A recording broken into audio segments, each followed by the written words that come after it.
La participation de la Malaisie au BRIC n'affectera pas son rôle dans d'autres organisations internationales, mais sera plutôt perçue comme une plateforme permettant d'élargir les marchés pour les produits locaux.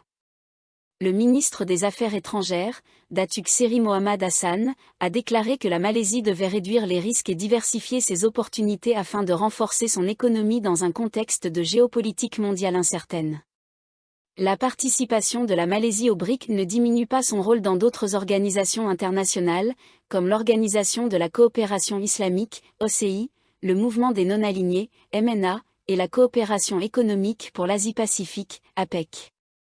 En fait, nous avons récemment été invités à l'APEC et en tant que pays invités au G20 par le gouvernement brésilien.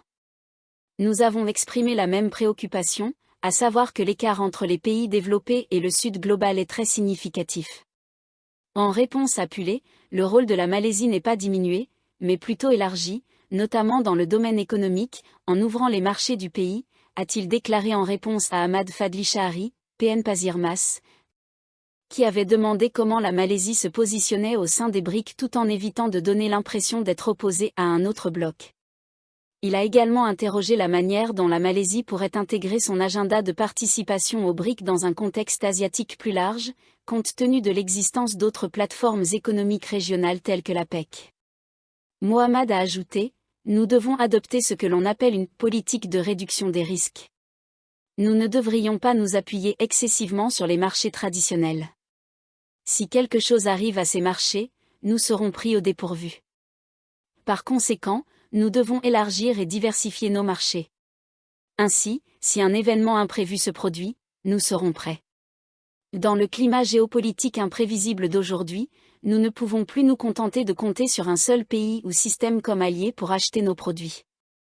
Nous devons élargir nos marchés. » Plus tôt, Suezan Kaya, PH Pule, avait demandé des informations sur les progrès de la Malaisie dans son adhésion au BRIC et son impact potentiel sur les relations avec les pays du G7.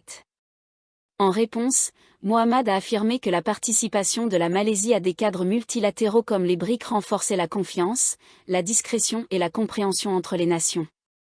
La participation de la Malaisie au BRIC offre une opportunité de renforcer la position du pays sur la scène mondiale, tout en complétant son rôle actif dans les cadres multilatéraux tels que l'ASEAN, les Nations Unies, l'OCI, le MNA et le G77. La Malaisie s'engage à maintenir de bonnes relations avec tous ses partenaires internationaux, en utilisant continuellement les plateformes multilatérales pour promouvoir ses intérêts économiques et diplomatiques.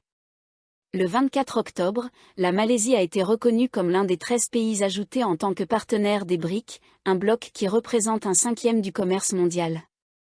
Selon une publication de @BRICS Info sur X, ces 13 nations ne sont pas encore membres à part entière. Les 12 autres nations partenaires sont l'Algérie, la Biélorussie, la Bolivie, Cuba, l'Indonésie, le Kazakhstan, le Nigeria, la Thaïlande, la Turquie, l'Ouganda, l'Ouzbékistan et le Vietnam. Le 28 juillet, le Premier ministre Datuk Seri Anwar Ibrahim a confirmé que la Malaisie avait déposé sa candidature pour rejoindre les BRIC en soumettant une demande à la Russie. Concernant les sanctions imposées par les États-Unis à plusieurs entreprises basées en Malaisie, Mohamad a déclaré que le pays ne reconnaissait pas les sanctions unilatérales imposées par les États-Unis à la Russie, car elles ne sont pas approuvées par les Nations Unies. Nous avons bien reçu un avis des États-Unis concernant des sanctions visant plusieurs entreprises de ce pays, sur la base de la revendication selon laquelle ces entreprises exporteraient des matériaux susceptibles de renforcer l'équipement militaire de la Russie. 3 des 6 entreprises ne sont pas des fabricants, mais des sociétés commerciales. Le problème ici ne réside pas dans les sanctions elles-mêmes, mais dans la possibilité de prendre des mesures en vertu de la loi douanière pour des déclarations incorrectes. La faute incombe aux entreprises qui n'ont pas correctement déclaré leurs marchandises. Le 3 novembre, il a été rapporté que 6 entreprises malaisiennes avaient été sanctionnées par les États-Unis le 30 octobre pour avoir opéré ou participé au secteur manufacturier en Russie. Elles figuraient parmi les 400 entités et individus sanctionnés pour avoir prétendument permis à la Russie de poursuivre sa guerre illégale, selon une déclaration du département d'État américain.